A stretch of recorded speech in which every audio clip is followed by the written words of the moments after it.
This program is brought to you by Link TV for educational and non-commercial use only.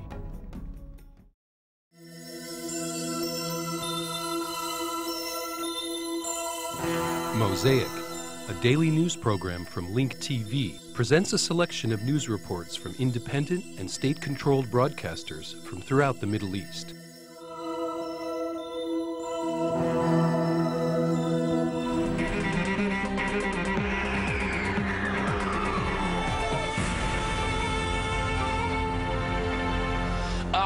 The Iraqi Interior Ministry announced that 4 U.S. soldiers and an Iraqi translator were shot by 2 members of the Iraqi police in Mosul, in northern Iraq.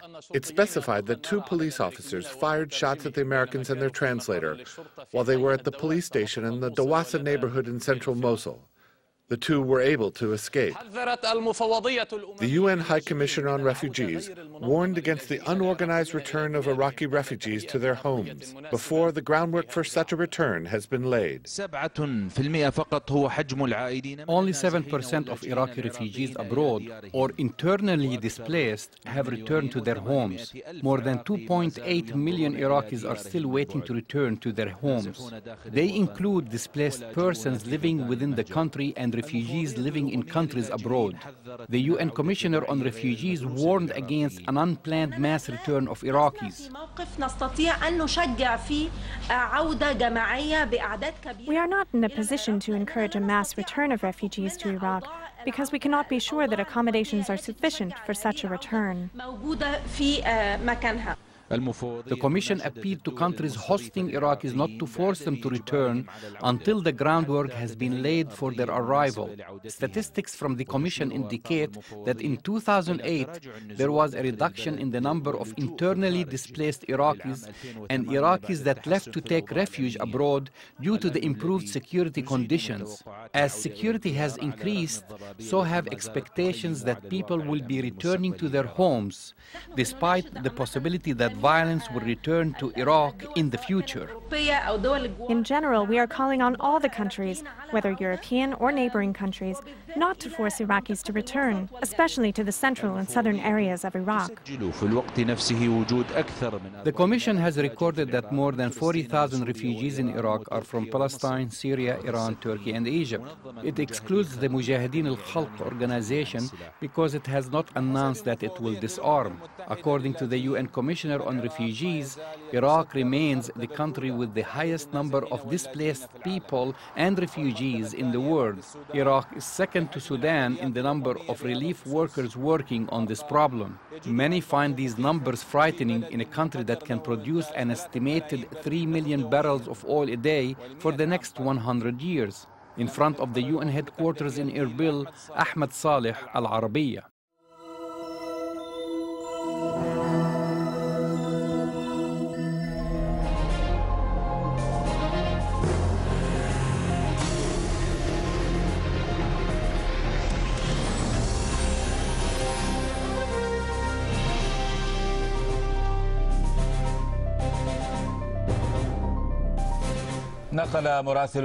An Al Jazeera correspondent in Islamabad is reporting that a spokesman for the Pakistani Taliban said that the movement agreed to a permanent ceasefire in the Swat Valley with the Pakistani security forces. The residents of the valley greatly welcome the ceasefire. Meanwhile, the Pakistani army reiterated that it will make an effort to strengthen the ceasefire in Swat. Our correspondent, Ahmed Barakat, monitored the developments in the Swat Valley and has the following report. As soon as the residents of the Swat Valley heard the news that the Taliban agreed to a permanent ceasefire, life returned to normal in the streets of the towns and cities of the valley amidst overwhelming happiness burdened by a fear of the unknown.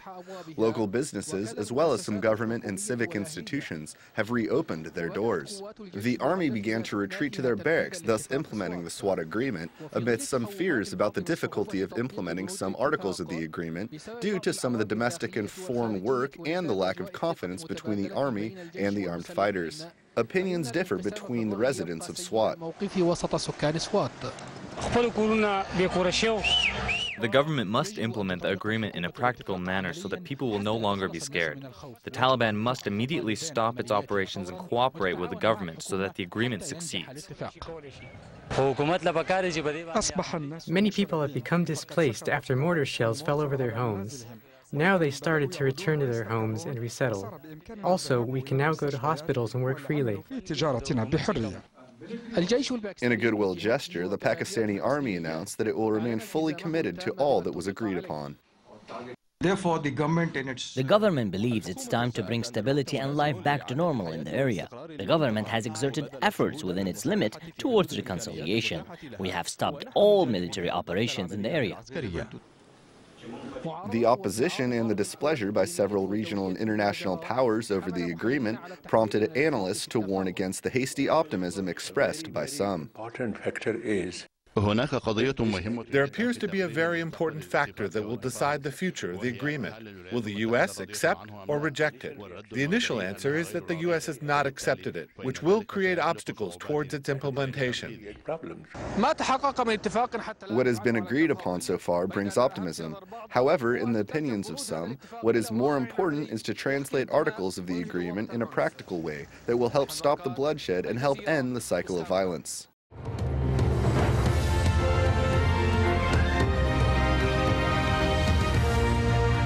First, this news coming in to us about an attack on coalition forces. What more do you know about that? Yeah, breaking news, in fact, Jane. We're just getting these reports coming into us from the U.S. military saying that coalition forces came under attack. There was an IED, an improvised explosive device in southern Afghanistan. 4 coalition forces were killed in that attack, along with an Afghan civilian who'd been working alongside them. No specifics at this stage about exactly where they were, other than to say that it was southern Afghanistan. Now, in addition to that, we've also heard confirmation in the last little while that the coalition forces have launched an attack against what they describe as militants in Helmand province. They say that they have killed 16 militants in an attack there, but we've spoken to a spokesman for the local governor who said that that attack did take place, but he believes that in fact there were civilians killed during that strike. Now, this is something that we hear over and over again here in Afghanistan as we report casualties. On one side, we have the US or the NATO forces reporting that militants, as they describe them, were killed, and then in return we hear local officials saying that civilians were killed during those attacks. If you want a picture of how this war is changing, this surely is it. These fighters wandering the mountains of Kunar province in northeastern Afghanistan say they fight under the Taliban leadership, but are not themselves Taliban, nor are they strictly Al-Qaeda. Operating here and across the border in Pakistan, they're fighting for an expanded Muslim state, which implements their own strict interpretation of Sharia. They call themselves the Salafi group. We are operating in different groups, and all groups are under the Islamic Emirates of Afghanistan. And I ask all Islamic countries to support any Muslim nation in bad times. Salafi beliefs promote the Islamic principles adhered to during the time of the Prophet Muhammad and his early companions. These fighters indicate that ideology has evolved into a movement. One of the fighters here wears US military fatigues and conceals his identity. As a group, they represent the complex nature of what the US and her allies are at war with. If there's violence or extremism behind those movements, then we don't make a distinction. We're here to protect the Afghan people and work with the Afghan National Security Forces to keep away those types of influences. The US has been criticized in the past for failing to understand the dynamics of this conflict. So, is it wise then to make no distinction between different groups of fighters? It's a big mistake if they try to put them all together, because there is a possibility for the Americans and for international community and for the government of Afghanistan to separate them and to reduce the level of violence by putting them separately. We've driven through the steep hills south of Kabul to Surubi. What you're seeing out here, those mountain ranges and everything beyond it for hundreds of kilometers, across into Pakistan is now considered by most to be Taliban country. But the US is no longer fighting just one enemy here. Those opposed to the foreign military presence in Afghanistan are fragmented and disparate, but they are no less effective. This group is equipped with modern and apparently well-maintained weapons. They have a clear message for the US as it plans to deploy more troops. We have a saying, when there is more prey, there is more to hunt. Increasing troops in Afghanistan will increase the fighting and casualties. As many times as they change their policies, they will not achieve anything, just as they have not achieved anything in the past 7 years. These fighters will soon face some of the 17,000 extra US troops Barack Obama has committed here. The new president's address to a joint session of Congress could provide some detail of the strategy. But if this group of fighters proves anything, it is that the Afghan conflict is changing rapidly, and the United States must decide if it's still trying to win the war or just get out before making it worse.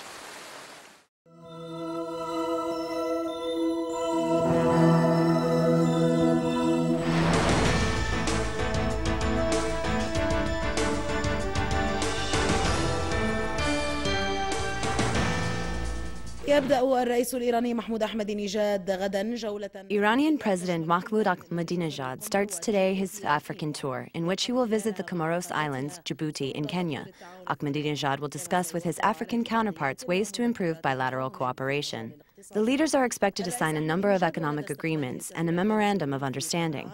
During a reception for the Venezuelan ambassador Arturo Anibal Galeos in Tehran, Ahmadinejad reiterated his country's support for the people and countries of Latin America and Africa in the struggle toward implementing human and God's noble principles.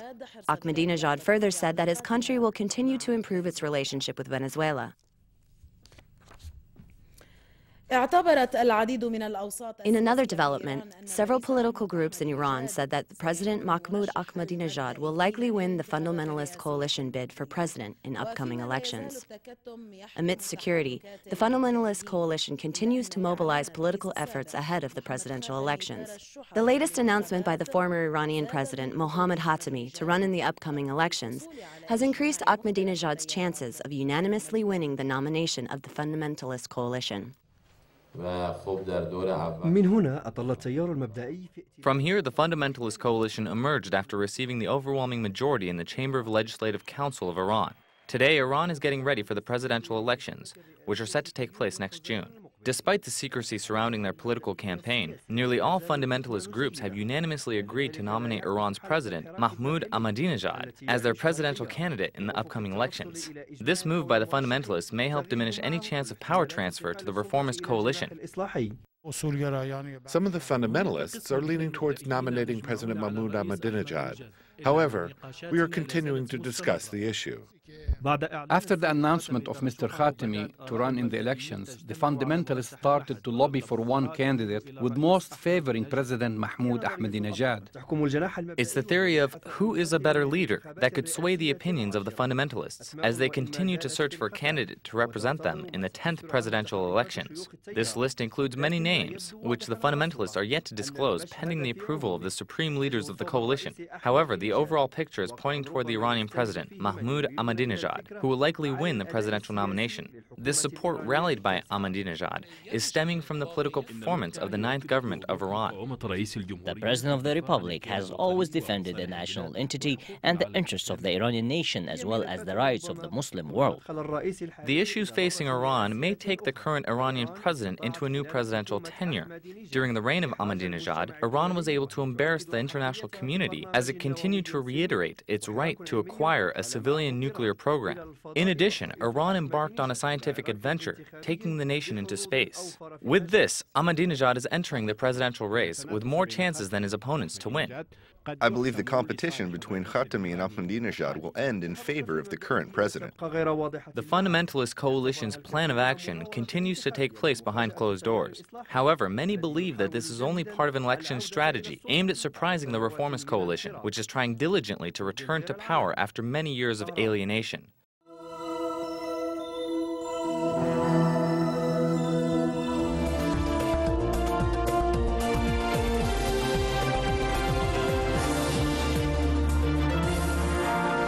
الجزء الثاني من السندات التي قررت حكومة دبي طرحها في القريب العاجل والبالغ 10 مليار. Only $10 billion in bonds remain from the $20 billion plan that was announced by Dubai. International and local banks and financial institutions will compete to buy these bonds since they are secured by a sovereign government and also because the return on these bonds is high, reaching up to 4% annually. وكان البنك المركزي الإماراتي قد اكتتب في النصف الأول البالغ قيمته 10. The U.A.E. Central Bank already bought the first $10 billion of the $20 billion long-term bonds that were offered by Dubai to secure the necessary funding to meet its financial obligations and to continue its development program. We leave you with Sagher Salam. المضي قدما في مشروعات التنمية بإمارات دبي والوفاء. Dubai announced that it will sell $20 billion in government bonds with the objective of going forward with the development programs in Dubai and securing the necessary funding to meet its financial obligations. The announcement received positive feedback starting with the U.A.E. Central Bank, which decided to buy half of the $20 billion in bonds. This step has increased people's confidence in the U.A.E. economy in general and the economy of Dubai in particular. على وجه الخصوص. أما الحصة المتبقية من السندات وقيمتها هي الأخرى 10 مليار. Economists believe that banks and financial institutions will compete to buy the other $10 billion in bonds because they were secured by a sovereign government. Many international financial institutions will also be attracted to these bonds because they are secure and have a high annual return of 4% for the next 5 years. والمحدد بنسبة 4% سنويا لفترة 5 سنوات. Bankers and experts say that this step came at the right time because it ended rumors about Dubai's economic well-being.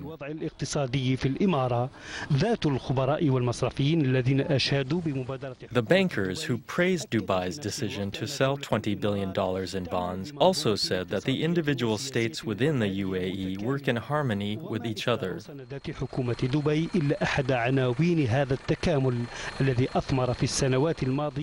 This harmony is what produced and continues to produce the economic prosperity that gained international and regional attention. وبرنامج إصدار السندات طويلة الأجل كان أعلن أول أمس وتبلغ قيمته. Dubai's $20 billion plan of long-term bonds was announced the day before yesterday. The U.A.E. Central Bank already bought $10 billion.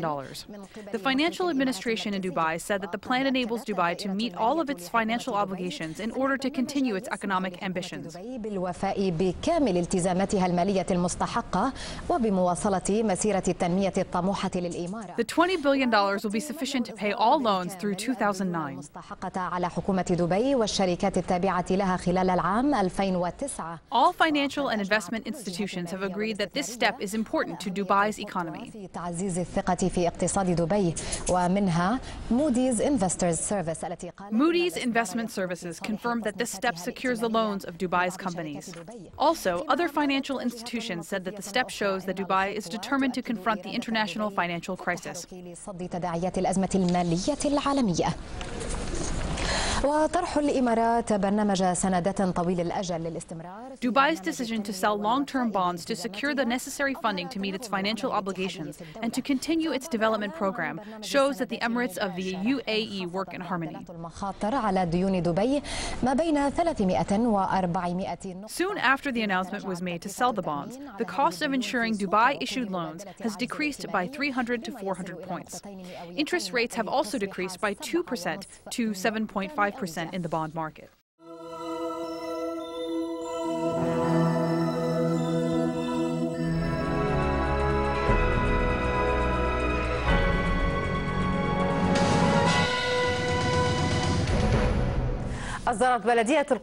The Jerusalem municipality has ordered 88 Palestinian homeowners to evacuate their homes in the neighborhood of Al Bustan in the town of Silwan, near the walls of the old city of Jerusalem. This was done in order to pave the way to demolish their homes with the excuse of not having their homes registered, even though their homes were built before 1967. Israel's goal for 2020 is to make Jerusalem a tourist city, with Arabs making up no more than 20% of the the population. The first step to reach this goal is to demolish 88 homes in the Al-Bustan neighborhood in Silwan, which is close to the walls of Old Jerusalem. There are more than 1,500 Jerusalemites facing the threat of becoming refugees after Israel issued orders to demolish their homes. They want to displace 1,500 families. These 1,500 families are not just 1,500 members, but families, basically the whole town of Silwan, because everyone in Silwan lives in Al-Bustan neighborhood. For example, I have 5 members in my family. My neighbors have 4 or 5 family members. Silwan is probably considered one of the most densely populated neighborhoods in the world. Israel has declared that they will build a public park in place of the homes they want to demolish. This will be part of the city of David that has been planned and sketched. It will be right between the Western Wall and Silwan. This is dangerous because the plan for Jerusalem is about to be implemented. If these racist actions in Jerusalem do not stop, then it will be impossible to have any kind of peace between us and Israel. Jerusalem is the key to peace, and it is also the key for war in the area. Omar Khalid is one of the thousands that were told to leave their homes. Yet he is determined to stay in this house along with 19 family members. أنا مستعد ابني هاي يتفرج صور عليه عمره 4 سنين أنا مستعد أحطه تحت جرافة الاحتلال الجاي. I am willing to put my 4-year-old son under the Israeli bulldozer that is coming to demolish our home. This is the last I will say on the topic. 2 or 3 years ago, the Israelis prepared their bulldozers for these demolitions. تأكدنا 100% إنهم اشتروا البلدوزرات جهزوا الجرافات لهدمنا. Israel has been striving for years to implement their project in Jerusalem, which is to evacuate the whole area in the south and the eastern part of the Jerusalem wall, and then convert it to a Jewish religious city. The other step will be to isolate thousands of Palestinians from Jerusalem in order to impose the Israeli vision on the city. Israel's goal is to completely take over. Silwan is the nearest neighborhood to the Jewish Western Wall, and the goal is to convert this Arab neighborhood to an Israeli one. Nizrain Al-Hayat, LBC, from the Silwan neighborhood in occupied Jerusalem.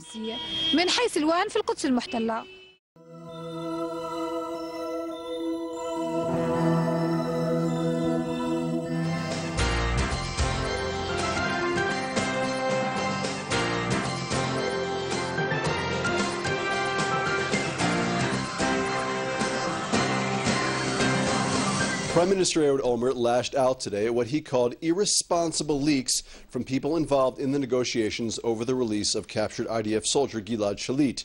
Olmert's remarks to the Jewish Agency's Board of Governors this morning were seen as a semi-veiled attack on the lead negotiator on the issue, Defense Ministry official Amos Gilad. Olmert suspended Gilad from his job after the former IDF general criticized the Prime Minister. Let's listen to what Olmert had to say about Shalit. We will continue with all the power that we have in order to bring back the Israeli soldier Sergeant Gilad Shalit back home. We have been doing it for the last 3 years, endlessly. We are doing it day and night today, with all the power that we have, through all the contacts that we have.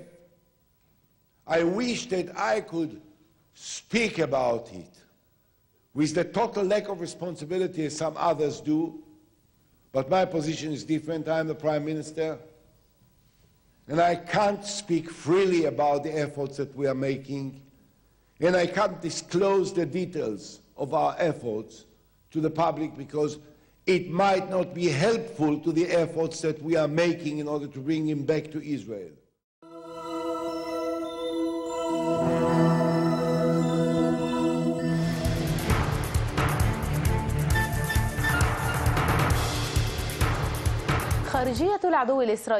The foreign ministry of the enemy, Israel, has made an official apology to Christians for a program that insulted Jesus Christ.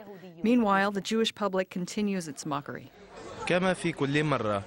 As usual, the Israeli entity crosses the red line. After taking the pulse of the public in the West and the world, it has decided to apologize. Israel made an official apology for insulting Jesus Christ after it was made aware that it was offending the Christian religion, which is open to all humanity. In the late-night satirical programs, many people protested, condemning the channel for making some offensive remarks about the Christian religion on a late-night satire show. This compelled the station to issue a written apology. Also, the host of the program apologized on air last week. I think this situation must be considered and the case must be closed. The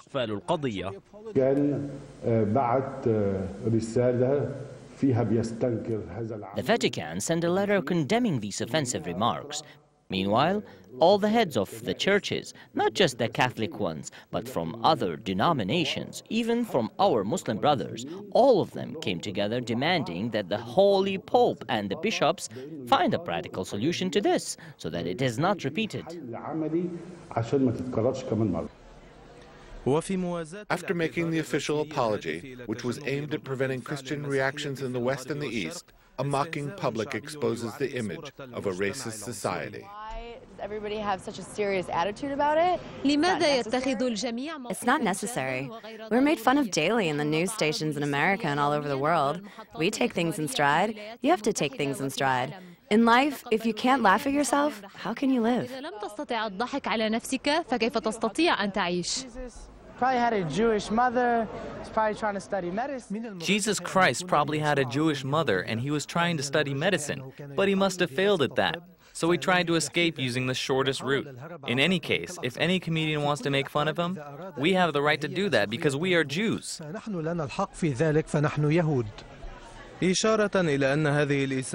This insult comes at a time when Pope Benedict XVI has decided to visit the Holy Land next June.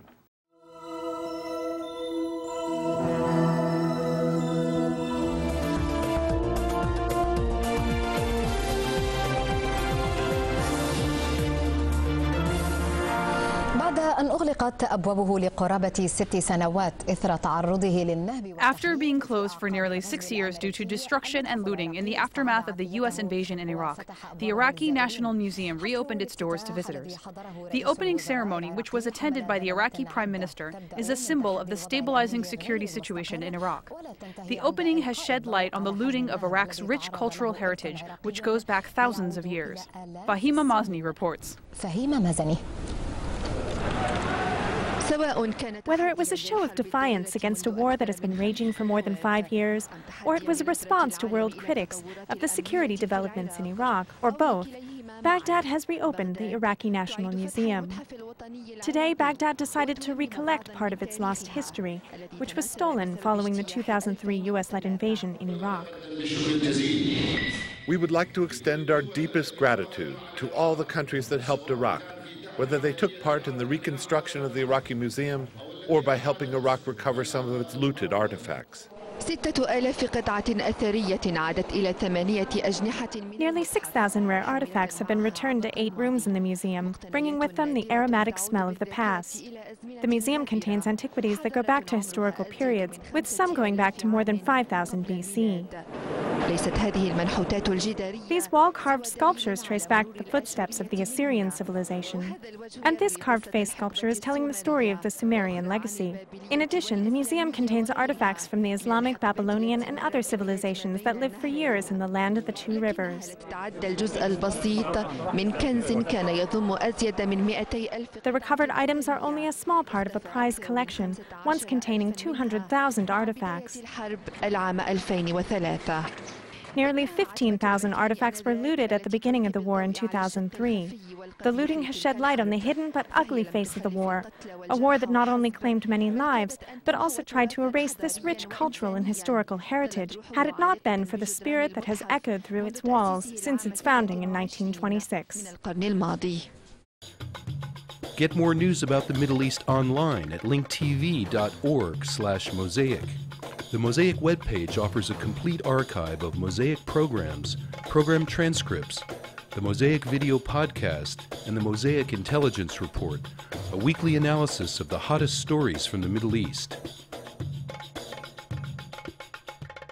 The views expressed on Mosaic are those of the participating broadcasters, not Link TV or its sponsors. The production of Mosaic is made possible with the support of viewers like you. Thank you.